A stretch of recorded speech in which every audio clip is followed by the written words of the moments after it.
Parents کہتے نظر آتے ہیں بچے سنتے نہیں ہیں، بچے سنتے نہیں ہیں، بچے سنتے نہیں ہیں، تو یہ آوازیں کیوں اٹھتی ہیں پھر؟ اس لیے کہ پیرنٹس بچوں کو اپنے رب کی بات سناتے نہیں ہیں. ٹرو.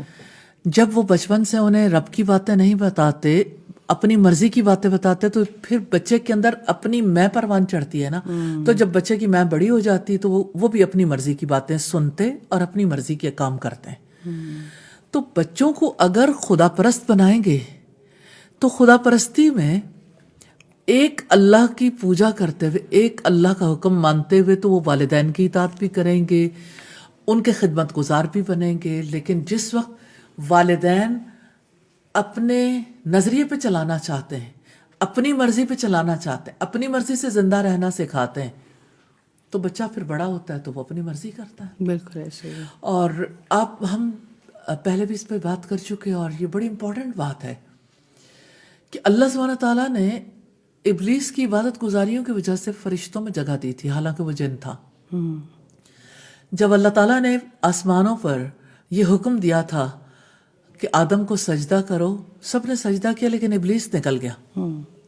کیوں؟ اس کی سرشت میں، اس کے اندر یہ بات نہیں تھی کہ میں نے اللہ تعالیٰ کے حکم کو دیکھنا ہے. اس نے اپنے آپ کو دیکھا. اس نے لاجک کیا دی کہ میں تو آگ سے بنا ہوں، آگ اوپر کی طرف جاتی ہے اور مٹی جو اس کا رجحان نیچے کی طرف ہوتا ہے، لہٰذا اس نے کیلکولیٹ کر کے کہا انا خیر من، میں اس سے بہتر ہوں. تو اگر وہ اللہ سبحانہ تعالیٰ کے حکم کو دیکھتا تو اسے اپنا مقام یاد آتا. جب اس نے غلط لاجک دی تو اپنا مقام بھول کے آج سارے بچے اسی اسوے پہ عمل کر رہے ہیں. اور لیکن اس میں پیرنٹس کی کہیں نہ کہیں غلطی ہے، کیونکہ وہ پہلے سکھا ہی نہیں رہے کہ آپ نے سب سے پہلے اللہ کی ماننی ہے. جب آپ سکھائیں گے نہیں تو پھر اچھا بچہ پیدا ہوتا ہے نا، تو بچے کو پریکٹیکلی کیا سکھایا جاتا ہے؟ خدا پرستی یا خود پرستی؟ خود پرستی. وہ کھائے گا مرضی سے، وہ پیے گا مرضی سے، وہ اٹھے گا، سوئے گا، جاگے گا، جو کام کرے گا اس کی ہر جگہ پہ ہر پیرنٹس چاہتے ہیں ہم تو جو بچہ چاہتا ہے ویسے کرتے ہیں. میں نے ایک بچی کے بارے میں مجھے پتا چلا کہ اس کو نیمونیا ہو گیا. تو اس کی ماں اس بات پہ بہت زیادہ خوش ہوتی تھی کہ میری بچی جو ہے وہ مجھے کہتی ہے آپ کو ایسا کرنا چاہیے، ایسا کرنا چاہیے. تو مجھے بڑی حیرت ہوتی تھی کہ اچھا ایسا ہو سکتا ہے کہ ایک 3 سال کی بچی سے ماں گائیڈ لائن لینا شروع کر دے، کہ جب وہ اس سے گائیڈ لائن لے گی تو نیچرلی پھر مجھے یعنی ایسا ہی ہوگا. مجھے پتا چلا کہ وہ اتنی ٹھنڈ کے موسم میں ننگے پاؤں پھرتی ہے، پنکھا چلا کے سوتی ہے، جرسی نہیں پہننا چاہتی. تو ماں کی سوچ جو ہے نا وہ بچی کے پیچھے لگ گئی.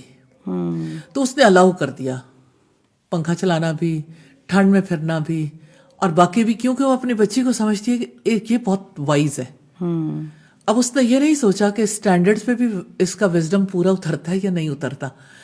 تو عام حالات میں دیکھیں تو سارے ماں باپ ہی بچوں کے ساتھ کچھ اسی طرح کا سلوک کر رہے ہیں کہ وہ بچوں کے ساتھ یعنی بچوں کی کیا چاہت ہے، وہ کیا کھانا چاہتے ہیں، کیا پہننا چاہتے ہیں، وہ کس طرح سے رہنا چاہتے ہیں، ہر اعتبار سے بچے کی چوائس کو پیش نظر رکھیں گے. تو یہ تو روسو کا دین ہے، یہ تو جان ڈیوی کا دین ہے، یہ اللہ کا دین تھوڑی ہے جو بچوں کو سکھایا ہے. تو روسو یہ کہتا ہے کہ آپ بچوں کو ان کے تجربات کے لیے آزاد چھوڑ دیں، خود ہی زمانے کی ٹھوکریں کھا کے گول ہو جائیں گے. اور جان ڈیوی کہتا ہے کہ بڑے لوگوں کو کیسے حق ہے کہ وہ ان کے لیے مقاصد متعین کریں، اپنی زندگی، اپنے جیون اور اپنے معاملات کا وہ زیادہ بہتر جانتے ہیں، انہیں اپنے مقاصد متعین کرنے کا اختیار ہونا چاہیے. اور یہی 2 پرسنالٹیز ہمارے ایجوکیشن سسٹم کی بنیاد میں بیٹھی ہیں. جی بالکل. مطلب اگر آج کی شخصیات دیکھیں تو پیچھے یہ کانسیپٹ ہے، یہ فلسفی ہے، یہ لاجک ہے جس کے پیچھے ساری سوسائٹی کو اس طرح ترتیب دیا گیا. حکم دینا سکھائیں ماں باپ بچوں کو، چھوٹے چھوٹے سٹیپس کی نیکی کا حکم دینا کیسے سکھائیں؟ شاید ماں باپ کو یہ سمجھ ہی نہیں آتا کہ نیکی کا حکم دینا کیسے سکھانا ہے، برائی سے رکنا کس طرح سکھانا ہے. اس کے لیے نا کوئی لفظوں سے کہنے کی ضرورت نہیں ہوتی، ماں باپ خود نیکی کا حکم دے. جو ماں باپ کریں گے وہ بچہ امیٹیٹ نہیں کرتا. ماں جو ہے وہ سجدے میں گئی، وہ بھی سجدے میں چلا گیا، ماں کھڑی ہوئی وہ کھڑا ہو گیا. نماز کیسے سیکھتے ہیں بچے؟ انیشلی تو اسی طرح سے ہوتا ہے، جو کچھ بڑے کرتے ہیں بچوں کا دل چاہتا ہے میں بھی وہی کروں. آپ کو یاد ہے میں نے پچھلے دنوں میں آپ کو ایک ویڈیو دکھائی تھی کہ ایک 6 ماہ کا بچہ ہے اور اس کا باپ جو ہے وہ کافی بنا رہا ہے اور وہ مشین آپریٹ کر رہا ہے تو پیچھے بچہ بھی وہی، یعنی وہ بٹن دباتا ہے تو پیچھے بچہ بھی دباتا ہے، وہ کسی تار کو چھیڑتا ہے تو پیچھے بچہ بھی چھیڑتا ہے. تو بچے تو وہی کچھ کرنا چاہتے ہیں جو پیرنٹس کرتے ہیں. بچے پیرنٹس کو آئیڈلائز کرتے ہیں انیشلی، اور جو کچھ بچہ بن جاتا ہے نا وہ بھی دراصل اس کے پیرنٹس ہی ہوتے ہیں. تو ماں باپ کو یہ چاہیے وہ دیکھیں کہ ان کے اپنے پیرنٹس کے ساتھ کیسے تعلقات ہیں. تو جو تعلقات ان کے ہیں بچہ بھی وہی کچھ لرن کرتا ہے. اور جہاں تک اس بات کا تعلق ہے کہ نیکی کا حکم کیسے دینا ہے اور بدی سے کیسے روکنا، آپ نے کہا کہ چھوٹے چھوٹے ٹپس کیا ہیں، تو اس میں سب سے بنیادی بات تو یہ ہے کہ ماں باپ خود نیکیاں کریں اور نیکی کی ترغیب دلائیں. تو جس طرح کی سٹوریز وہ سنائیں گے، جیسے وہ ان کے سامنے رکھیں گے، وہ نیچرلی اس طرح کی ایکٹیویٹیز میں انگیج ہوں تو بچہ بھی اسی طرح سے بچے بھی اسی طرح سے کریں. Learning by doing.